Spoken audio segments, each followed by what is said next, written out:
Bienvenue dans l'émission Santé sur Studio Calita. En Chine continentale, on dénombre près de 2600 morts du coronavirus depuis le début de l'épidémie. C'était en décembre dernier. Le coronavirus continue sa progression, mais une diminution est observée dans le nombre de nouveaux malades. En tout cas, de nombreuses questions se posent évidemment. Si le virus est sous contrôle, où en est le vaccin dont on parle? Par ailleurs, de récentes études révèlent l'apparition de cas de pneumonie à coronavirus et insistent sur leur gravité potentielle et leur mode de transmission. Cela, évidemment, nous est arrivé à tous de penser avoir eu un rhume alors qu'il s'agissait en réalité d'un coronavirus. Bien sûr, moins dangereux que le 2019 nCoV, le virus chinois qui fait trembler le monde, mais les principes de transmission et d'infection restent similaires. Et pour cela, on va en parler avec notre invité sur Studio Calita, Joseph Zrien. Merci beaucoup. Vous êtes médecin acupuncteur et gériatre. Et puis, vous êtes aussi spécialisé dans la médecine tropicale et parasitaire. Merci d'avoir répondu à notre invitation. Alors, je le disais, l'actualité ne cesse d'évoluer partout dans le monde avec cette épidémie, les chiffres aussi. Joseph Zrien, c'est quoi le coronavirus ? Alors, si vous me permettez, avant de répondre directement à votre question, je voudrais, avec votre permission, mettre cette émission en hommage à mon jeune confrère, le docteur Li Wenliang, 34 ans, qui est mort à 34 ans, qui était le médecin chinois qui a été le premier à sonner l'alarme sur l'apparition de ce nouveau coronavirus et qui est décédé le 6 février 2020, décrié par les autorités chinoises. Voilà, tout à fait, c'est un hommage que je voulais lui rendre. Alors, qu'est-ce que c'est écoutez, avant de parler du coronavirus... Vous ne voulez pas répondre à ma question. Si, mais je voudrais juste planter le décor. Ouais. Planter le décor. Alors, on parle beaucoup d'épidémie, mais on parle également de pandémie. Alors, qu'est-ce que c'est ? L'épidémie, c'est une propagation rapide d'une maladie infectieuse à un grand nombre de personnes, le plus souvent contagieuse. Mais ça reste limité. La pandémie, c'est quand l'épidémie se répand sur une large zone géographique, et là, on va parler de pandémie. Donc, aujourd'hui, nous sommes à la limite de l'épidémie, au début de la pandémie. C'est très important sur le plan sémantique. Je voudrais, si vous permettez, en même temps, retracer et recadrer ce coronavirus dans un continuum, dans une histoire qui est l'histoire des maladies infectieuses et parasitaires. Alors, petit quiz, je vous fais quelle est la première grande épidémie de l'histoire de l'humanité, connue, qui a été étudiée? Et quand est-elle apparue? Allez. 17e siècle? Alors, non. Bien avant. 1340. 1340, c'est la peste bubonique, la peste noire, qui apparaît en 1340 et qui se transmet, c'est intéressant aussi, qui se transmet par des piqûres de puces infectées par des rats. Elle débute en 1334 et en 1340, elle prend son apogée. Elle va tuer 40 à 60% de la population européenne. On parle de 40 à 50 millions de morts. Mais d'où elle vient? Où est-elle? D'où vient-elle? Et c'est ça qui est intéressant. Eh bien, elle vient très précisément de la province de Hubei, où se situe la ville de Wuhan, c'est-à-dire là où on a détecté, où est né le coronavirus. C'est quand même intéressant comme raccourci de l'histoire. Ça, c'était la première chose. Deuxièmement, je voudrais vous parler de coronavirus. Aujourd'hui, on découvre les coronavirus. En fait, les coronavirus, c'est une famille de virus qui est extrêmement nombreuse. Il y en a beaucoup. Comme pour les rhumes, par exemple, il y a ce qu'on appelle les réovirus, il y en a une centaine. Et le coronavirus, il y en a plusieurs. Et ce qu'on ne sait pas, ou peu, c'est que ce coronavirus dont on parle aujourd'hui, c'est le Covid-19, est le troisième qui commence à faire des dégâts. Le premier, dont on n'a pas beaucoup parlé, on ne savait pas que c'était un coronavirus, c'est le SRAS. D'accord. En 2002-2003, le SRAS apparaît, c'est un coronavirus. Il naît en Chine, et le vecteur, c'est la civette. La civette, c'est un petit écureuil, un petit renard, et c'est la première fois qu'on identifie ce coronavirus qui va faire quand même 774 morts et qui va coûter 40 milliards d'euros. C'est très important. L'aspect économique de ces maladies est très important. Et le SRAS a un taux de mortalité de 10%. Vous verrez que c'est important. Ce taux de mortalité, on en reparlera après. Ça, c'est le premier coronavirus. Le deuxième coronavirus apparaît en 2012. Et en 2012, ce deuxième coronavirus, elle apparaît en Arabie Saoudite. Et ça s'appelle le MERS, et il est transmis par les dromadaires. Et donc, il va faire quand même 567 décès. Et d'ailleurs, il est toujours en cours, il est plus ou moins latent, mais il existe en cours encore. Et le taux de mortalité est de 30%. Donc, vous voyez que sur le SRAS, on est à un taux de mortalité de 10%, le MERS à 30%. Vous verrez que le coronavirus a un taux de mortalité qui est bien plus faible, beaucoup plus faible. Donc ça, c'est en ce qui concerne l'histoire des familles coronavirus. Alors, aujourd'hui, le coronavirus, on va en parler maintenant, s'appelle le Covid. Alors, qu'est-ce que ça veut dire quoi, Covid? Tout le monde dit, pourquoi on l'appelle Covid? Alors, Covid, ça veut dire quelque chose. Co, c'est pour coronavirus. Vi, c'est pour virus. Et D, c'est pour disease, maladie. D'accord. Et 19, parce que c'est apparu en 2019. Voilà pourquoi on dit Covid 2019. L'origine, vous l'avez dit, c'est Wuhan, c'est en Chine. Et aujourd'hui, on est à plus de 2000 morts. On est aujourd'hui dans 2442, enfin exact, 442 et 77 000 contaminés officiels en Chine. Hein. Vous parliez des animaux, justement, lors du SRAS et du MERS. Justement. Quel est-il alors, on va en parler. Juste, si vous permettez, c'est quoi le coronavirus? Donc, pourquoi on appelle ça coronavirus? Parce que c'est un virus qui est couronné. En latin, c'est couronné. Et là, vous avez cette image qui est l'image du coronavirus, où on voit ces petites couronne autour... Vous pouvez la monter un peu, la photo, super. Cette couronne autour du virus, ce sont des protéines qui, elles, vont s'accrocher. Alors, il y a une fonction, vont s'accrocher aux cellules et vont pénétrer comme ça la cellule. Donc, c'est ça, pourquoi on appelle ça coronavirus. Voilà, c'est un virus couronné, une forme de couronne, et avec ces protéines qui sont au-dessus. Donc, ce coronavirus, il y en a de très nombreux. Ça peut être un rhume, vous l'avez dit, ça peut être une bronchite, ça peut être une toux, mais c'est pas forcément ce Covid-19 qui, lui, est bien plus embêtant, bien plus dangereux. Alors, la transmission. Vous me posez la question de la transmission. Pardon, si j'ai discursif, j'y arrive. La transmission, elle est d'origine animale. En fait, le réservoir du Covid-19, comme la plupart des réservoirs de ces coronavirus, sont des réservoirs animaux. D'accord. Et on pense que le réservoir du Covid, c'est la chauve-souris. Et ce fameux pangolin, c'est ça? Non, c'est la chauve-souris. La chauve-souris, c'est le réservoir. D'accord. Et celui qui va à la source, le transmetteur, ça va être le pangolin. Et le pangolin, c'est un animal qui est très mignon et qui est très sympathique. Et je vais vous dire pourquoi il est très mignon et très sympathique. D'ailleurs, je crois que c'est l'un des animaux les plus braconnés au monde. Je vais vous le montrer. D'accord. Alors, c'est un animal qui est intéressant parce que... Magnifique. C'est un animal qui est intéressant. Rempli d'écailles. D'écailles, et il est surtout... C'est l'animal le plus braconné au monde. Ça. On parle de plusieurs centaines de milliers de pangolins qui sont massacrés tous les ans.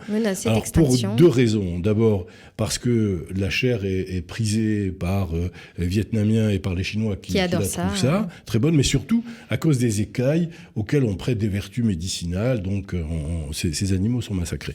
Et c'est la revanche du pangolin. Enfin, c'est vraiment c'est impressionnant ce qui se passe avec quasiment en voie de disparition maintenant à cause de cette...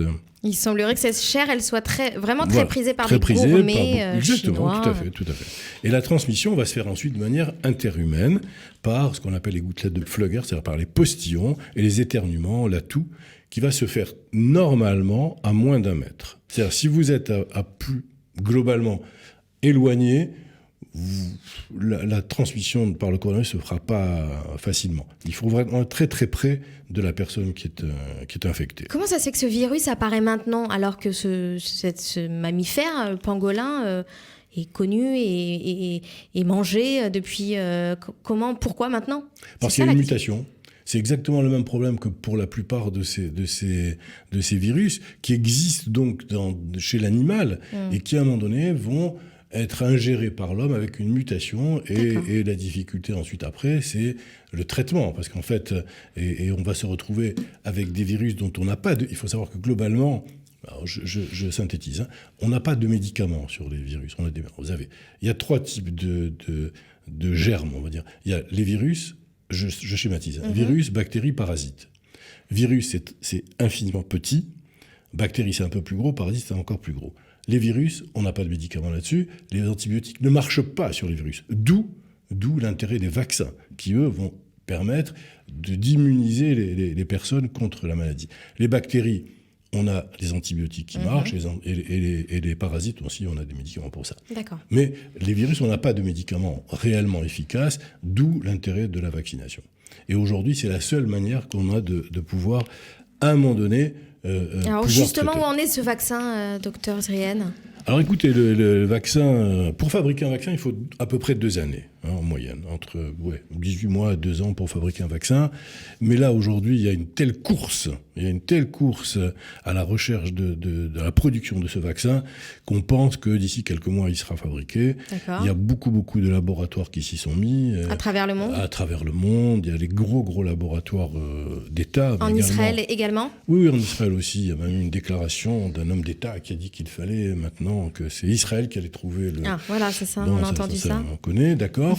Et ben, si c'est Israël, tant mieux. Mais ce qui est important, c'est que ça soit trouvé. Bien sûr. Donc, ça, c'est aujourd'hui vraiment une course importante qui est en jeu, d'autant plus qu'il y a quand même des intérêts économiques fondamentaux et capitaux. Alors vraiment, aujourd'hui, ce qui est intéressant, c'est que au-delà de l'aspect médical, il y a un aspect économique qu'il ne faut pas négliger parce que vous avez des pays qui sont en train d'être paralysés. La Chine aujourd'hui, d'après les informations que nous avons, est paralysée. C'est-à-dire que les usines ne fonctionnent plus, les chaînes de production sont arrêtées, les voyageurs ne se font plus. Il n'y a plus d'échange, il n'y a plus aucun échange. Vous avez des villes entières qui sont bloquées. C'est-à-dire avec l'armée autour des villes, les gens ne peuvent pas sortir et sont obligés de rester chez eux. Donc, je sais pas si la vous vie imaginez s'est arrêtée pour beaucoup de... Alors maintenant, on a la même chose en Italie. Ouais. Dans l'Italie, on a décrété quelques morts, plusieurs morts.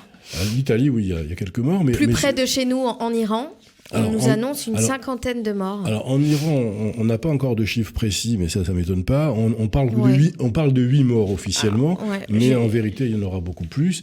Mais il y en aura beaucoup plus pour une raison simple, c'est que le système sanitaire en Iran, on ne le connaît pas trop. Peut-être qu'il est bon, mais on ne le connaît pas.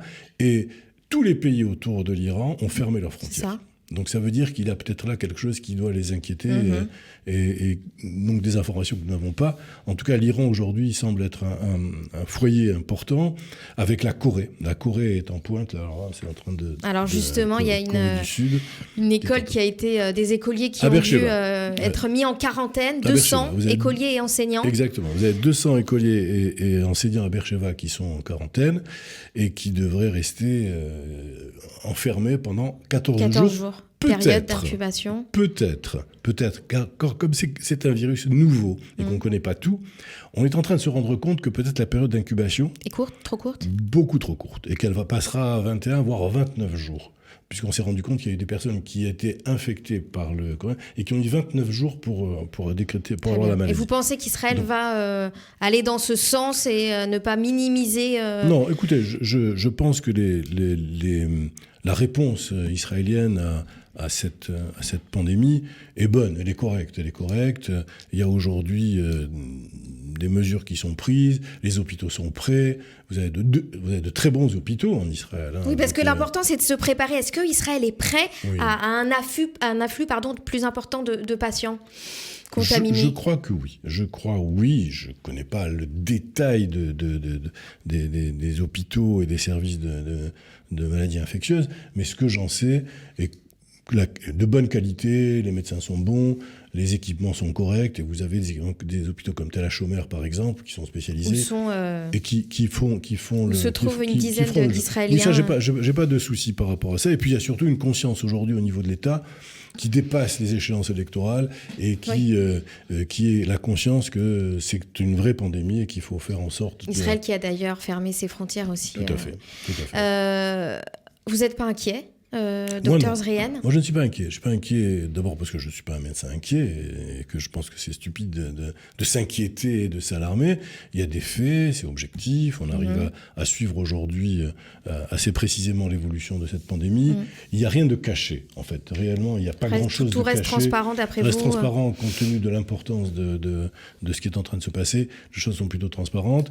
Simplement, je crois qu'il faut être prudent, il faut faire les choses qu'il y a à faire. Vous savez, il y a aussi ce qui peut être, non pas rassurant, mais qui est intéressant, c'est l'histoire naturelle des pandémies et des épidémies. C'est-à-dire, elles commencent à un moment donné, elles montent, et puis ensuite elles vont s'arrêter. Et c'est toute l'histoire des épidémies depuis maintenant plusieurs siècles, où il y a un acmé, puis ensuite ça redescend, et puis ça s'arrête, ou ça disparaît, ou en tout cas ça reste quiescent. Donc je pense que aujourd'hui, compte tenu de la prise de conscience dans le monde de l'importance l'importance potentielle de cette pandémie et des ravages que ça peut faire, j'ai bon espoir que cela s'arrête. Quand vous voyez comment les Chinois ont réagi, mais les Français, mais les Israéliens, donc il y a vraiment des mesures qui sont prises. Et puis chacun d'entre nous aussi doit prendre des mesures.